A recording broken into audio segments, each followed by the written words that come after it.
আজকের রচনার নাম বিজ্ঞান ও কুসংস্কার। খুব সুন্দরভাবে গুছিয়ে পরিষ্কারভাবে লেখা আছে। প্রথমে পয়েন্ট ভূমিকা। মঙ্গলের অভিযান সফল হলেও অমঙ্গলের হাত থেকে বাঁচার জন্য মানুষ এখনও কুসংস্কারকে আঁকড়ে ধরে রেখেছে। মানুষ আজ চাঁদে পৌঁছে গেলেও বিজ্ঞান ও কুসংস্কার নামক দুটি বিপরীতার্থক শব্দ সমান্তরালভাবে এগিয়ে চলেছে। এর ফলে সমাজ এক পা এগোনোর সাথে সাথে এক পা করে পিছিয়েও পড়ছে। পরবর্তী পয়েন্ট কুসংস্কার কি? কুসংস্কার হলো মানুষের যুক্তি বিচারহীন অন্ধবিশ্বাস, মিথ্যা ধারণা। এমন অন্ধবিশ্বাস মানুষের অজ্ঞতার কারণে কুসংস্কারে পরিণত হয়েছে। বিজ্ঞানের যুগেও মানুষ তন্ত্রমন্ত্র, ঝাড়ফুঁক করে ভূত প্রেত ডাইনি ইত্যাদির ভয়ে মরে। পরবর্তী পয়েন্ট বিজ্ঞানের জয়যাত্রা। বিজ্ঞানের বিভিন্ন আবিষ্কারের মধ্যে দিয়েই মানুষ তার জীবনযাত্রার মান উন্নত করেছে। আদিম মানুষ যেদিন আগুন জ্বালাতে শিখেছিল সেদিনই পরোক্ষভাবে শুরু হয়েছিল বিজ্ঞানের জয়যাত্রা।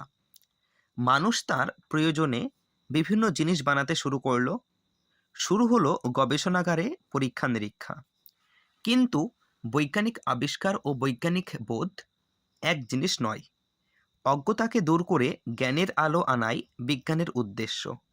তার জন্য বৈজ্ঞানিক বোধের বিকাশ ঘটাতে হবে, আর এই বিকাশবোধ জাগ্রত হলেই সামগ্রিক উন্নতি ঘটবে জাতির ইতিহাসে। পরবর্তী পয়েন্ট বিজ্ঞান ও কুসংস্কার। বৈজ্ঞানিক বোধ বিকাশের ক্ষেত্রে রয়েছে বিভিন্ন প্রতিবন্ধকতা। এর মধ্যে রয়েছে অন্ধ কুসংস্কার।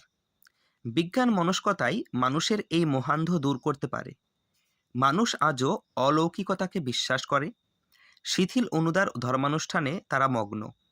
বিজ্ঞানী মানুষের মধ্যে শাশ্বত সত্যকে জাগিয়ে তুলতে পারে। পরবর্তী পয়েন্ট কুসংস্কার দূরীকরণ ও বিজ্ঞানের বিকাশ।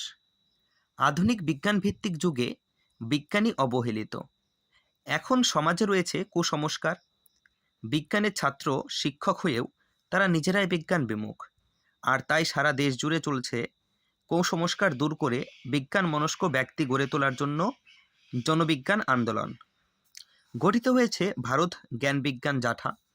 এর উদ্দেশ্য বৃহত্তর বিজ্ঞান আন্দোলন। বিজ্ঞান প্রদর্শনী, বিজ্ঞান মেলা, আলোচনা চক্র ইত্যাদি আয়োজনের মাধ্যমে মানুষের মন থেকে কুসংস্কার দূর করে বিজ্ঞান চেতনার প্রসার ঘটানো যেতে পারে। লাস্ট পয়েন্ট উপসংহার। আজও মানুষের প্রথাগত কুসংস্কার সমাজে বাসা বেঁধে রয়েছে। বিজ্ঞান যদি মানুষের মনের অন্ধকার দূর করতে না পারে, তাহলে বড় বড় আবিষ্কারের ক্ষেত্রে তার যতই অবদান থাকুক না কেন সব অর্থহীন হয়ে যায়। বৈজ্ঞানিক অগ্রগতি তখনই সার্থকতা লাভ করবে যখন মানুষ বিজ্ঞানকে গ্রহণ করবে মনে প্রাণে, বৈজ্ঞানিক চেতনার আলোকে হয়ে উঠবে কুসংস্কার মুক্ত। এই ছিল রচনাটা ভালো লাগলে চ্যানেলটিকে সাবস্ক্রাইব করবে এবং এই ভিডিওটাকে লাইক করবে। Thanks for watching.